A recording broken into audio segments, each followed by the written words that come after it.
I work a busy office 9 to 5 job during the week, which can be very stressful, but also quite mundane.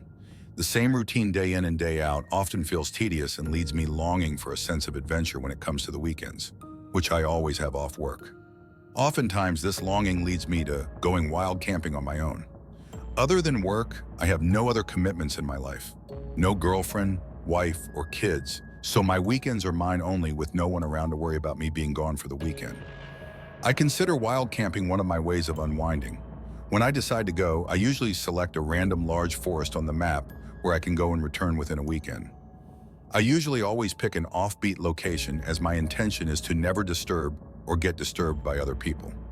I calculate and accept any risks by doing this, and never plan to stay in one location for longer than a night. I enjoy the thrill of being on my own in a forest in the dead of night and having some quality time. Just me and nature. Last weekend was one such weekend where I decided I needed to get away for the weekend. It was the first weekend after the first week back at work after the Christmas break. The first week back after festivities is always the worst, and it always feels like the longest week of the year. I picked an area of forest which required roughly 5 hours of drive time in each direction. I don't mind the driving, if anything, the further the better. But there is a limit as I have to travel home to make sure I'm ready for another mundane week of work. I got all my camping gear together and set off just before lunchtime on Saturday, which meant that I had just about enough light on arrival to get my camp set up. I like to keep my camping gear as light as possible when wild camping. I never plan to light fires and usually just pack my single-person tent, sleeping bag, flashlight, pocket knife, protein bars, water bottle, large stacks of colored reflective ribbons, and other items not worth mentioning. Note that I do not bring my phone with me, nor any form of electronic payment. The whole point is to get away from technology. When I arrive at my location and have completed the first challenge of finding somewhere remote to park the car, I usually go on a bit of a hike to find a good spot to set up camp far enough away from the road, tying subtle blue ribbons to twigs on every few trees to guide me back to the car. You would not spot the ribbons unless you had a torch and were looking for them. A perfect spot for me is one that has enough flat space to pitch a tent, plenty of shrubbery around to provide some shelter from wind, and the spot being mostly covered by trees to reduce any rainfall. The spot I found on this day was 11 or 10 perfect.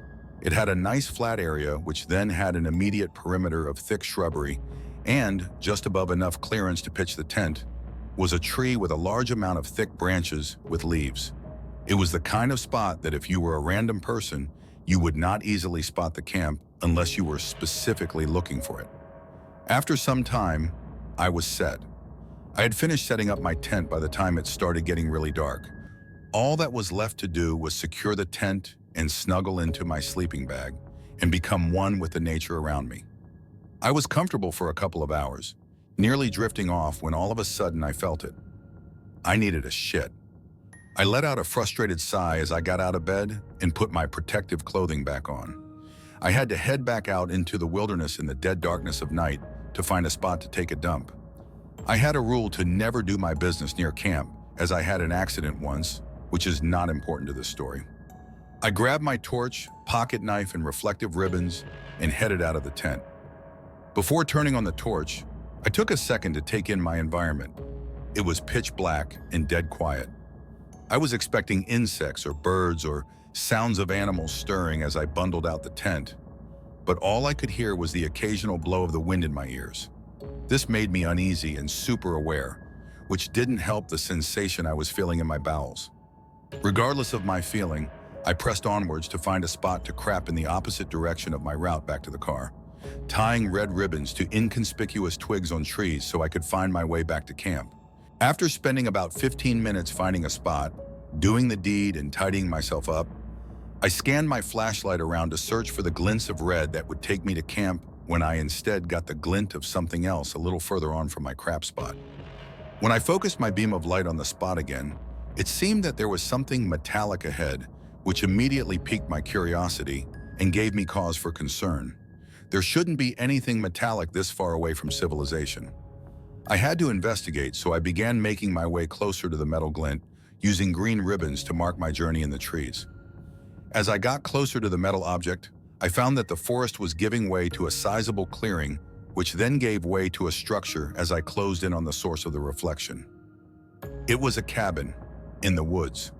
Horror cliches aside, this did not look like your typical cabin in the woods. A large antenna protruded from the roof of the cabin into the night sky, towering over the trees that were nearby. It looked like there was some serious tech fixed to the metallic structure. There were also some other aerials and antennas sticking out the sides of the cabin. I got closer to the cabin and immediately noticed the cabin had similarities to the outside environment. It was still, cold, dark, and quiet. With the amount of tech installed on the tower, I was expecting there might be some computer hardware ticking away from within with some lights, but it did not seem like the cabin was active. I continued walking around the outside cabin, scanning its exterior. If you took away all the antennas, it would look unassuming. That's when I noticed the door into the cabin. It was ajar. I stood there and hesitated for longer than I should have. Well, OP, you wanted some adventure. I did a quick scan around the clearing and a quick look into the trees to check the coast was clear, and I entered. The first thing that struck me was the dust. Lots and lots of dust. It was clear to me now that this place was no longer used. For the amount of tech there was installed outside, the inside was disappointing. It was empty, only containing metal shelves with nothing on them.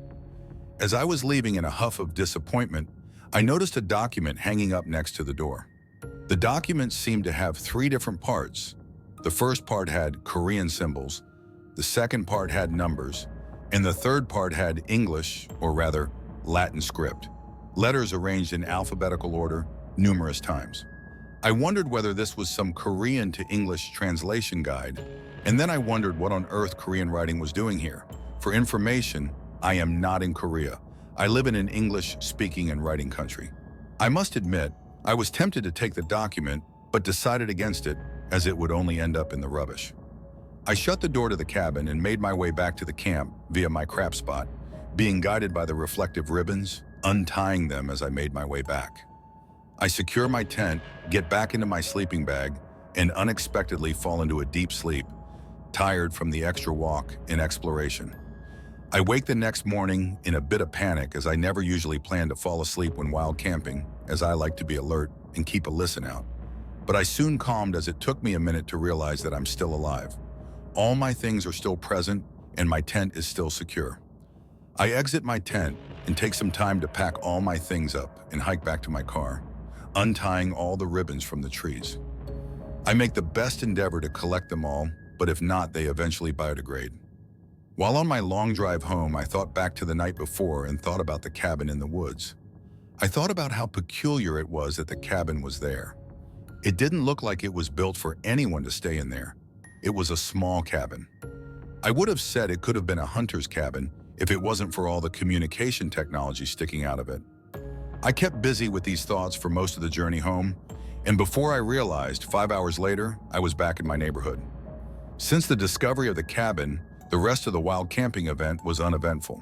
I parked up, picked my bag from the car, locked it, headed to my front door, and opened it up. Home sweet home. All was as I'd left it. Just before I stepped past the threshold into my home, I noticed something white tied up on the floor. Strange, I thought. There's no post on Sundays. I picked up the object and quickly noticed something familiar. A green ribbon. One of my reflective green ribbons. What the fuck? I untied the ribbon and it unfurled a Polaroid photo, taken of me, asleep in my tent. Just before I completely shit myself, I noticed some writing at the bottom of the photo, Korean writing. I realized that I had been standing at the threshold to my house with the door wide open and suddenly felt very exposed and vulnerable, so I quickly got in shutting and locking the door. I quickly made sure I'd shut all my windows, locked the back door, and closed all my blinds. I found my phone as I'd left it upstairs and loaded the Google Translate app, selecting the mode which translates in real time through the camera.